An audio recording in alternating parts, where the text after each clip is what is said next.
6-year-old girl was asked, if your vagina got dressed, what would it wear? Red high tops and a Mets cap worn backwards. If it could speak, what would it say? It would say words that begin with the letters V and T. Violin and turtle are examples.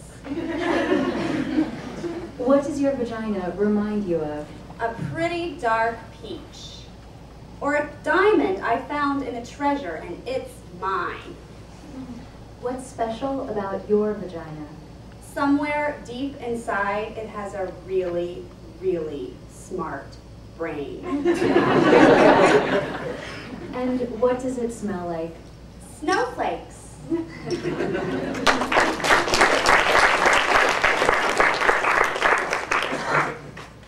Sex workers have rich, compelling, complex relationships with their vaginas.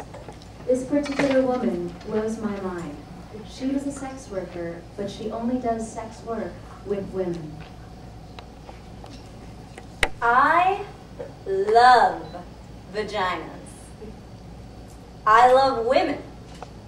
I do not see them as separate things. Women pay me to dominate them, to excite them, and to make them come. I did not start out like this. No. To the contrary. I started out as a lawyer. But in my late 30s, I became obsessed with making women happy.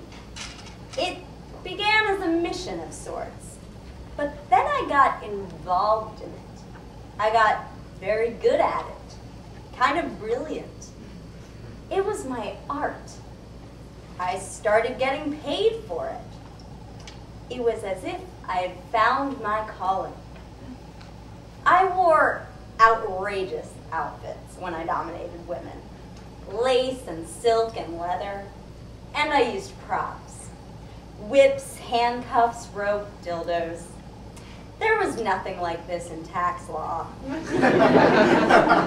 were no props, no excitement. And I hated those blue corporate suits. Although I wear them now from time to time in my new line of work, and they serve quite nicely. There were no props in corporate law. No wetness, no dark, mysterious foreplay, no erect nipples, no delicious mouths, but mainly, there was no moaning. Not the kind I'm talking about anyway. This was the key I see now. Moaning was the thing that ultimately seduced me and got me addicted to making women happy. When I was a little girl and I would see women in the movies making love, making strange orgasmic moaning noises, I used to laugh. I got strangely hysterical. I couldn't believe that big, outrageous, ungoverned sounds like that came out of women. I longed to moan. I practiced in front of my mirror, on a tape recorder, moaning in various keys, various tones. But always, when I played it back, it sounded fake. It was fake. It wasn't rooted in anything sexual, really, only in my desire to be sexual. But then, when I was 10, I had to pee really badly once, on a car trip. It went on for almost an hour, and when I finally got to pee in this dirty little gas station, it was so exciting, I moaned. I moaned as I peed. I couldn't believe it, me moaning in a Texaco station in the middle of Louisiana. I realized right then that moans are connected with not getting what you want right away, with putting things off. I realized that moans were best when they caught you by surprise. They came out of this hidden, mysterious part of you that was speaking its own language.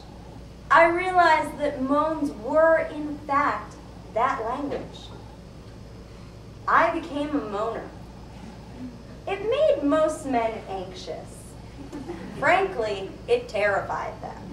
I was loud and they couldn't concentrate on what they were doing. They'd lose focus.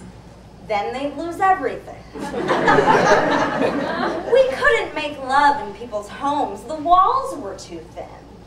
I got a reputation in my building, and people stared at me with contempt in the elevator. Men thought I was intense. Some called me insane. I began to feel bad about my moaning. I got quiet and polite. I made noise into a pillow. I learned to choke my moan, hold it back like a sneeze. I began to get headaches and stress-related disorders. I was becoming hopeless when I discovered women. I discovered that most women loved my moaning. But more importantly, I discovered how deeply excited I got when other women moaned, when I was responsible for other women moaning.